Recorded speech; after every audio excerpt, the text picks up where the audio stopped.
আসসালামু আলাইকুম সুপ্রিয় শিক্ষার্থীরা, আশা করি তোমরা সকলেই ভালো আছো। আজকে আমি তোমাদের অষ্টম শ্রেণীর গণিত বইয়ের ৪৫ পৃষ্ঠার ২৯ নম্বর অঙ্কটি করে দিব। এটা হচ্ছে একটা সৃজনশীল প্রশ্ন, তোমাদের পরীক্ষায় কিন্তু এইরকম থাকবে, ঠিক আছে? তাহলে এই অঙ্কটা মনোযোগ দিয়ে দেখবে এবং আমি মনে করি তোমরা যদি সম্পূর্ণ ভিডিওটা দেখো, তোমার এই অঙ্ক নিয়ে যত ধরনের ডাউটস আছে সব ক্লিয়ার হয়ে যাবে, ঠিক আছে? এবং নিজে নিজেই এই টাইপের সৃজনশীল তুমি নিজে নিজেই করে ফেলতে পারবা, ঠিক আছে? আচ্ছা, তাহলে শুরু করা যাক। প্রথমে বলেছে কি, একটি ঘর, মানে উদ্দীপকে এটা কী দেওয়া আছে সেটা ভালো মতো পড়তে হবে এই টাইপের অঙ্কগুলো, ঠিক আছে? একটি ঘরের প্রস্থ, কি বলেছে, একটি ঘরের প্রস্থ, মানে একটা ঘরের প্রস্থ দৈর্ঘ্যের কত 2/3 অংশ, 2/3 অংশ দৈর্ঘ্যের বলেছে কিন্তু, ঠিক আছে? মনে রেখো, ঘরের দৈর্ঘ্য ও উচ্চতা যথাক্রমে 15 মিটার ও 4 মিটার। তার মানে কি, দৈর্ঘ্য আগে আছে, দৈর্ঘ্যটাকে 15 মিটার, উচ্চতা কত 4 মিটার, ঠিক আছে? এই দেখো, মানে তোমাকে প্রস্থও কিন্তু দিয়ে দিয়েছে, কিন্তু একটু প্যাচ দিয়ে দিয়েছে, বলছে কি দৈর্ঘ্যের 2/3 অংশ, দৈর্ঘ্যের আছে লাস্টে, ঠিক আছে? আমি এটা দেখাচ্ছি। তার মানে কি, তোমাকে দৈর্ঘ্যও দিয়ে দিয়েছে, উচ্চতাও দিয়ে দিয়েছে, প্রস্থও দিয়েছে, কিন্তু একটু প্যাচ দিয়ে দিয়েছে, তোমাকে প্রস্থটা বের করতে হবে। বলেছে কি, মেঝের চারিদিকে 1 মিটার ফাঁকা রেখে, মেঝের চারিদিকে কি 1 মিটার ফাঁকা রেখে 50 সেন্টিমিটার বর্গাকার, কি বলেছে কিন্তু মনে রেখো, কিন্তু বর্গাকার পাথর বসানো হলো।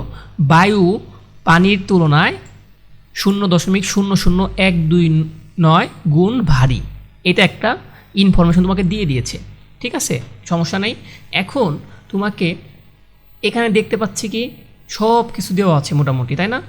এই টাইপের অঙ্কগুলো তোমাকে একটু চেঞ্জ করে দিতে পারে, কি পরীক্ষার সময় কী করতে পারে জানো? এখানে বলেছে কি পাথর বসানো হলো, তোমাকে বলতে পারে হচ্ছে কি ইট বসানো হলো, এই টাইপের, ঠিক আছে? তাহলে আমি কিন্তু এইরকম অনেক অঙ্ক করেছি আমরা, তাই না? মনে করে একটা মাঠ, এই মাঠের কি করেছি আমরা, মাঠের থেকে কি ভিতরের দিকে বাহিরের দিকে কত 1 মিটার ফাঁকা, এটা রাস্তা থাকে না, এরকম অঙ্ক করেছি না? এই টাইপের ধরে নাও মেঝে, এটাও একটা ঘর, ঠিক আছে? এই ঘরের হচ্ছে কি দৈর্ঘ্য প্রস্থ সবই দেওয়া আছে, উচ্চতাও দেওয়া আছে। এই যে এইটুকু হচ্ছে কত 1 মিটার ফাঁকা রাখতে বলছে, 1 মিটার ফাঁকা রেখে মেঝে, বাকিটুকু হচ্ছে পাথর দ্বারা পূর্ণ করবে, যেরকম করে এর আগেও তোমাদের একটা টাইলসের অঙ্ক করাইছিলাম, মনে আছে আশা করি পূর্ব ভিডিও। এরকম করে কি করবে, এই ঘরটা পরিপূর্ণ করবে পাথর দিয়ে, ঠিক আছে? এই পাথরগুলো কি বর্গাকার। ওকে, তোমাকে ঘরে বলছে কি ঘরের পরিসীমা কত, পরিসীমা মানে কি এই চারপাশ সম্পূর্ণ চারপাশ কত পরিসীমার সূত্র কি বন্ধুরা? পরিসীমার সূত্র কি, এই যেটা 2 গুণন দৈর্ঘ্য যোগ প্রস্থ। তার মানে কি পরিসীমা বের করতে তোমার কি লাগবে, দৈর্ঘ্য এবং প্রস্থ লাগবে। তাহলে দেখি দৈর্ঘ্য এবং প্রস্থ দেওয়া আছে কিনা। উপরে দেওয়া আছে কি, দেওয়া আছে দৈর্ঘ্য কত দেওয়া আছে 15 মিটার, আমি লিখলাম 15 মিটার। আর বলেছে কি ঘরের প্রস্থ, এই যে ঘরের প্রস্থ দৈর্ঘ্যের, তার মানে কি দৈর্ঘ্যের মানে কি দৈর্ঘ্য কত, এই যে 15, এর মানে কি র আছে, দৈর্ঘ্যের মানে গুণ কত অংশ 2/3। বুঝতে পেরেছো? এরকম অঙ্ক থাকলে কীভাবে লিখতে হয়, এরকম লিখলাম। লেখার পরে দেখো তো কাটাকাটি যায় কিনা, ভাগ যায় কিনা। 3 দিয়ে 15কে ভাগ যায়, 3 দিয়ে 15কে ভাগ দিলে কত হয়, 5 হয়। কত হয় বন্ধুরা, 5 দুগুণে কত 10, তাহলে সমান কত 10 মিটার। তাহলে তোমাকে আবার এরকম উল্টায় দিতে পারে, প্রস্থ দেওয়া থাকতে পারে পরীক্ষায়, তোমাকে বলে দিল প্রস্থের 2/3 অংশ, তখন কি করবা, প্রস্থের মানটা এটা বসাবা, এই যে আছে মানে গুণ 2/3 অংশ। বুঝতে পেরেছো? এইভাবে হচ্ছে বের করবা। তার মানে কি তোমার পরিসীমা বের করার জন্য তুমি রেডি, তুমি দৈর্ঘ্যও জানো প্রস্থও জানো, খালি এখন সূত্র বসাই দিবা। ঘরের পরিসীমা 2 গুণন দৈর্ঘ্য যোগ প্রস্থ। তার মানে কি 2, দৈর্ঘ্য কত বন্ধুরা, দৈর্ঘ্য হচ্ছে তোমার এই যে 15 মিটার, প্রস্থ কত 10, এই যে বের করলাম। তার মানে কি 10। এখন এই দুইটা যোগ করলে কত হয় 25 দিয়ে 2 গুণ করলে কত হয় 50 মিটার। তার মানে কি তুমি ক নাম্বার তোমার অঙ্ক শেষ, ঠিক আছে? তুমি প্রশ্নে তোমাকে কী চাইছে এবং ওই প্রশ্নের অঙ্কটা সমাধান করতে কি কি তোমার লাগবে সেটা তোমাকে বের করতে হবে। তা আমাকে দেখো, এই অঙ্কে পরিসীমা চেয়েছিল, আমার লাগতো কি পরিসীমার সূত্র দৈর্ঘ্য যোগ প্রস্থ। তাহলে আমি এখন দেখব উদ্দীপকে দৈর্ঘ্য এবং প্রস্থে আছে কিনা, যদি থাকে সূত্রে বসাই দিব, অঙ্ক শেষ। সুতরাং নির্ণয় পরিসীমা 50 মিটার। আশা করি বুঝতে পেরেছো। পরবর্তী খ নাম্বারটা দেখি। খ নাম্বারে বলেছে কি, মেঝের উল্লেখিত স্থান বাধাই করতে কতটি পাথর প্রয়োজন হবে, মানে মেঝের যে বলে দিয়েছিল উল্লেখিত স্থান কোনটা বলো তো, এই যে তোমাকে বললাম একটু আগেও। আচ্ছা, এই যেটা হচ্ছে ঘর, তাই না? এটা নাও একটা ঘর, আর পাথরটা কি বর্গাকার বলেছিল, এটা হচ্ছে তোমার পাথর ধরে নাও, এটা হচ্ছে টুকরা টুকরা পাথর। আর এই পাশে কি বন্ধুরা, আমার 1 মিটার করে কি আছে, বাদ দেওয়া আছে, তাই না? এই যে বুঝতে পেরেছো, এইটুক করে বাদ দিতে হবে, তাই না? তাহলে কি লাগবে, কতটুকু প্রয়োজন তোমার, যদি এইরকম কতটুকু বাধাই করতে বা এই যে আমাদের বিভিন্ন মাঠের অঙ্ক থাকে তখন কি করবা, তখন হচ্ছে এরকম অঙ্ক তোমার প্রথমে বের করতে হয় কি, এই যে সম্পূর্ণ জায়গাটা কত বর্গমিটার সেটা আগে বের করতে হয়, মানে কতটুকু জায়গা আছে সেটা আগে বের করতে হয়, এবং পাথর কতটুকু জায়গা দখল করে সেটা বের করতে হয়, ঠিক আছে? মানে পাথরের ক্ষেত্রফলটা বের করতে হয়, ক্ষেত্রফল বের করে এইটার যে ক্ষেত্রফল বের হইল আর এটার যে ক্ষেত্রফল বের হইল, এটার ক্ষেত্রফলকে এটার ক্ষেত্রফল দ্বারা ভাগ করতে হয়, তাহলেই তুমি পেয়ে যাবে কতগুলো পাথর লাগবে। তাহলে ক্ষেত্রফল বের করতে কি লাগে, ঘরের কি লাগবে, দৈর্ঘ্য এবং প্রস্থ। কিন্তু আমাদের কি বলেছে দেখো তো একটু আগে প্রশ্নে কি বলেছে উদ্দীপকে, মেঝের চারিদিকে 1 মিটার ফাঁকা রেখে 50 সেন্টিমিটার বর্গাকার পাথর বসানো হলো। 1 মিটার ফাঁকা রাখতে হবে কিন্তু মেঝের চারিদিকে, তার মানে কি দৈর্ঘ্য থেকেও 1 মিটার কমবে, প্রস্থ থেকেও কমবে, তাই না? আচ্ছা, তাহলে কি লিখেছি আমি, ঘরের দৈর্ঘ্য 15 মিটার, সম্পূর্ণ ঘরের প্রস্থ কত, 10 মিটার, কিন্তু তোমার লাগবে কি মেঝের উল্লেখিত স্থানে, তাই না? তাহলে ফাঁকা স্থান বাদে, মানে ফাঁকা মানে কি, এই যে এইটুকু তুমি বাদ রাখছো, তাই না, 1 মিটার, ফাঁকা স্থান বাদে ঘরের দৈর্ঘ্য কত, 15 মিটার মাইনাস 1 গুণন 2 দিয়েছি, কিন্তু 1 মানে কি বলো তো, কারণ দুই পাশ থেকেই 1 করে বাদ যাবে, তাই না? 1 করে ফাঁকা রাখতে বলেছে, এই যে ফাঁকা স্থান কত, 1, তাই না? 1 করে যদি ফাঁকা রাখি 2 দ্বারা গুণ করেছি কেন, কারণ উভয় পাশে দৈর্ঘ্য কমে, দৈর্ঘ্য কি এক পাশে কমে, ঘরের মেঝে না, এই দেখো এই পাশ থেকেও কমেছে, এই পাশ থেকেও কমেছে, সেই কারণে 2 দ্বারা গুণ করেছি, ঠিক আছে? তাহলে কি হইল, 1 গুণন 2 হয় 2, 15 মাইনাস 2 কত হইল, 13 মিটার। তার দৈর্ঘ্য পেলাম কি, যতটুকু পাথর বসাইতে হবে তার দৈর্ঘ্য কত। আর আগেরটা কি ছিল, সম্পূর্ণ ঘরের দৈর্ঘ্য, আমার লাগবে হচ্ছে কি, এই যেটুকু আমি মানে পাথর বসাবো তার লাগবে, সেটার দৈর্ঘ্য লাগবে, আমি সেটার দৈর্ঘ্য বের করে ফেললাম। তাহলে একইভাবে সিমিলারভাবে আমরা কি করতে পারি, মেঝের কত মিটার সেটাও বের করতে পারি, প্রস্থ ফাঁকা স্থান বাদে, মানে কি দেখো প্রস্থ কিন্তু ফাঁকা আছে না 1 মিটার করে, এই পাশে আর এই পাশে, এই যে এটাও কিন্তু ফাঁকা আছে উভয় পাশে, তাই না?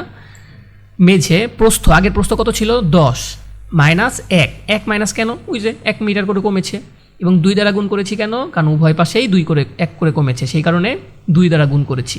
সমান সমান কত হইল, 10 মাইনাস 2, এটা গুণ করলে হয় 2, সমান সমান 8 মিটার। তাহলে কি আমি প্রস্থ পেয়েছি, দৈর্ঘ্যও পেয়েছি। তাহলে কি ফাঁকা স্থান বাদে আমি এই যেটুকু, আমার ওই সম্পূর্ণটা লাগবে না, সম্পূর্ণ ঘর লাগবে না কিন্তু, মানে আজকাল এইটুকু ফাঁকা স্থান বাদে ঘরের মেঝের ক্ষেত্রফল কত, 13 গুণন 8 কত হইল, দৈর্ঘ্য গুণন প্রস্থ, ক্ষেত্রফলের সূত্র 104 বর্গমিটার।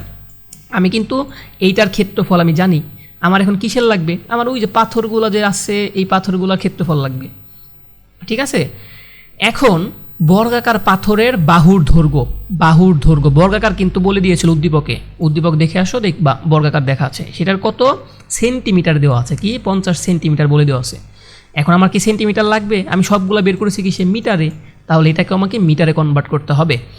মিটারে কনভার্ট করতে গেলে কি লাগে বন্ধুরা, 100 দ্বারা ভাগ করতে হয়, ঠিক আছে? মানে কি 100 সেন্টিমিটারে 1 মিটার। কিভাবে এটা ভাগ করতে হয়, কেন ভাগ করতে হয়, আমি এর আগের ভিডিওতে এগুলো বলেছি, যারা দেখোনি তারা গিয়ে দেখে আসতে পারো, ঠিক আছে? আর শর্টকাট মনে রাখতে পারো, সেন্টিমিটারকে মিটারে বানাইতে গেলে সেটাকে 100 দ্বারা ভাগ করতে হয়, আর মিটারকে যদি তুমি সেন্টিমিটারে বানাইতে চাও তাহলে 100 দ্বারা গুণ করতে হয়, ঠিক আছে?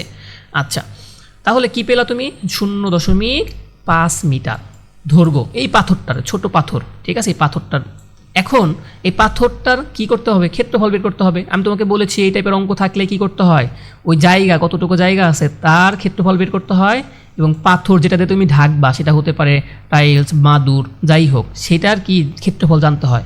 তখন দুইটার ক্ষেত্রফল তুমি পেয়ে গেলে এই যেটাকে ঢাকতে হবে তার ক্ষেত্রফল দ্বারা এটাকে ভাগ করতে হয়, তাইলেই হয়ে গেল, বের হয়ে যাবে। তাহলে কি এটারও ক্ষেত্রফল লাগবে, এটার ক্ষেত্রফল বের করতে কি লাগে বলে দিয়েছে, বর্গাকারের সূত্র কি, বাহু গুণন বাহু, তাই না? তাহলে কি হইল, বর্গাকার পাথরের বাহুর ক্ষেত্রফল, তাহলে কি একটা বাহু তুমি জানো, তাহলে আরেকটা বাহু তো সেমই হয় বর্গাকার, কারণ বর্গাকার কি দৈর্ঘ্য এবং প্রস্থ সমান হয়, তার মানে কি 0.5 গুণন 0.5 বর্গ মিটার সমান সমান 0.25 বর্গ মিটার। তুমি কিন্তু এটার ক্ষেত্রফলও পেয়ে গেছো। তাহলে কি করবা, এখন মেঝে বাধাই করতে মোট পাথর লাগবে। কি বলেছিলাম আমি আগে, কতটুকু জায়গার পাথর লাগবে, এই যে এই সম্পূর্ণ ঘরের যতটুকু ভরাট করতে হবে তার ক্ষেত্রফলকে কী দ্বারা ভাগ করেছি, এই ছোট পাথরের ক্ষেত্রফল দ্বারা ভাগ করেছি, সমান সমান কতটি পেলাম, 416টি পাথর লাগবে। সুতরাং নির্ণয় পাথরের সংখ্যা কতটি, 416টি। ঠিক আছে বন্ধুরা, তোমরা একবার ভিডিও দেখলেই তোমাদের মুখস্থ হয়ে যাবে অঙ্ক, এরকম না। অঙ্ক হচ্ছে কি নিয়মিত প্র্যাকটিস করতে হয়। তাই কি করবা, তুমি আমার ভিডিওটি দেখার পরে একবার দেখে দেখেই করবা, এবং তারপরে আবার না দেখে 2-3 বার করলে ইনশাল্লাহ তোমাদের অঙ্ক আজীবনের জন্য হয়ে যাবে। আর যেহেতু তোমাদের পড়তেই হবে, অঙ্ক শিখতেই হবে, একবার ভালো মতো শিখো, তাই আর জীবনেও শিখতে হবে না। একবার শিখলেই তোমার আর কখনো এই টাইপের অঙ্ক আর শিখতে হবে না, তাই না? আচ্ছা, তাহলে একবার যেহেতু শিখবাই, ভালো করেই শিখো, তাই না বন্ধুরা? তাই ভালো করে একবার ভিডিওটি বারেবার দেখে হইলেও, মানে একবার এই টাইপের অঙ্ক জানি ভুল না হয় এমন করে শিখবা। ঠিক আছে, এখন দেখো ঘরটিতে কত কিলোগ্রাম বায়ু আছে বের করতে বলেছে। কত কিলোগ্রাম, কি বলেছে, কিসে বলেছে, কিলোগ্রাম বায়ু আছে সেটা বের করতে হবে। এখন এটা বের করতে কি লাগবে বন্ধুরা, আমরা ঘরের আগে আয়তন কত, এই ঘরটার হচ্ছে আয়তনটা কত সেটাকে বের করতে হবে। ঠিক আছে, এটাকে বের করি, ঘরের আয়তন কত, মানে কি পরিমাণে বায়ু আছে সেটা বের করার জন্য ঘরে আগে আয়তন কত সেটাকে বের করতে হবে। তাহলে সুন্দর মতো সেটাকে বের করি। দেওয়া আছে ঘরের দৈর্ঘ্য কত, 15 মিটার, প্রস্থ কত, 10 মিটার, উচ্চতা কত, 4 মিটার, এটা তোমার উদ্দীপকেই দেওয়া আছে। ঠিক আছে, এখন ঘরের আয়তন, ঘরের আয়তন কি, দৈর্ঘ্য গুণন প্রস্থ গুণন উচ্চতা, 3টা গুণ করলে কত হয়, 600 ঘনমিটার। আর কেন ঘন হয়েছে, কারণ 3টা গুণ হয়েছে, তাই না, আমি বলেছি। আচ্ছা, তাহলে এখন দেখো তুমি ঘনমিটার জানো, তুমি কি জানো, তাহলে আমার কি করতে হবে দেখো তো, এই যে আমরা এর আগে চৌবাচ্চার অঙ্ক করেছিলাম না, মনে আছে চৌবাচ্চা, তখন কি পানির সাথে একটা সম্পর্ক আছে। আর তোমাকে একটা জিনিস ক্লু দিয়ে দিয়েছে তোমার উদ্দীপকে, দেখবা কি ক্লু দিয়েছে, এই যে বলে দিয়েছে কি, বায়ু পানির তুলনায় 0.0 এত গুণ ভারী। তার মানে কি, এই আয়তনে মানে এই ঘরে কতটুকু পানি, ঠিক আছে, ধরবে, সেটা যদি বের করতে পারো, তার সাথে তুমি এটা গুণ দিলেই কি বের হয়ে যাবে না? তাহলে তাই করি আমরা, আমাদের পানি কতটুকু আটবে এই ঘরটায় সেটাকে বের করতে পারি। তাই লিখলাম, আমরা জানি 1 ঘনমিটার সমান সমান 1000 লিটার। তার মানে কি 1 ঘনমিটার সমান সমান কত, 1000 লিটার। তার মানে কি, যেহেতু তোমার 600 ঘনমিটার ভিতরে জায়গা আছে, 600 কত ঘনমিটার, এই ঘরটাতে 600 ঘনমিটার জায়গা আছে, তার মানে কি 600 দ্বারা গুণ হবে না? আমরা এর আগে অঙ্ক করেছি না ছোটো সময়, একটি কলমের দাম 5 টাকা হলে 6টি কলমের দাম কত, তাহলে কি 6 গুণন 5, এরকম না, এরকম। তার মানে কি 1 ঘনমিটার সমান সমান যদি 1000 লিটার হয়, তাহলে 600 ঘনমিটার সমান সমান কত লিটার হবে, 600 ঘনমিটার সমান সমান 1000 গুণন 600 সমান সমান কত বন্ধুরা, 6 লাখ। 6 লাখ লিটার তোমার পানি ধরবে। তার মানে কি 6 লাখ তুমি জেনে গেছো। তার মানে কি আমার অঙ্ক বলেছে কিসে বের করতে হবে, কিলোগ্রামে বের করতে হবে। তাহলে আমি কিলোগ্রামটা করি, 1 লিটার বিশুদ্ধ পানির ওজন 1 কিলোগ্রাম, এটা মনে রাখো, তোমাদের এমসিকিউতে আসে। 1 লিটার বিশুদ্ধ পানির ওজন কত, 1 কিলোগ্রাম। তাহলে 6 লাখ লিটার পানির ওজন কত, বিশুদ্ধ পানির ওজন 1 দিয়ে গুণ হবে, গুণ হইলে কত হইলো, কত কিলোগ্রাম, 6 লাখ কিলোগ্রাম তোমার পানি আসবে। 6 লাখ কি হইলো বন্ধুরা, কিলোগ্রাম তোমার পানি আসবে। ওকে ফাইন, তাহলে আমি কতটুকু পানি আসবে এই ঘরটায় সেটা যদি বের করতে পারি, আমি কি করতে পারবো, এখন আমার কি, যেহেতু পানির তুলনায় আমার উদ্দীপকে বলা ছিল এই যে, যেহেতু পানির তুলনায় 0.0012 গুণ ভারী, তাহলে কি করতে হবে, এটার যতটুকু পানি আসবে তার গুণ করলে বের হয়ে যাবে না? তাই লিখেছি ঘরটিতে বায়ু আছে 6 লাখ গুণন ভারী কতটুকু, বায়ু পানির চাইতে ভারী হচ্ছে 0.00129 কিলোগ্রাম। এটা দ্বারা গুণ করলেই তোমার হচ্ছে আসবে কত, 774 কিলোগ্রাম। সুতরাং ঘরটিতে বায়ুর পরিমাণ কত, 774 কিলোগ্রাম। এটাই তোমার উত্তর। তাহলে আমি একটু সুন্দর করে রিভিউ করে কি করেছি, তোমাকে বলেছি কি ঘরটিতে কত কিলোগ্রাম বায়ু আছে, আর উদ্দীপকে দেওয়া ছিল কি বায়ু পানির তুলনায় কত গুণ ভারী। এখন তুমি কিভাবে বায়ুটা বের করবা, বায়ুর তো কোনো ইনফরমেশন এখানে দেওয়া নাই, তাই না? তাহলে তুমি কি করবা, এই ঘরটায় কতটুকু, মানে এর আগে আমরা চৌবাচ্চার অঙ্ক করেছি না, এইরকম এই ঘরটায় কতটুকু জায়গা আছে সেটাকে বের করবা, তাই না? আমি সেটা কি সুন্দর মতো বের করে ফেললাম, ঘনমিটার।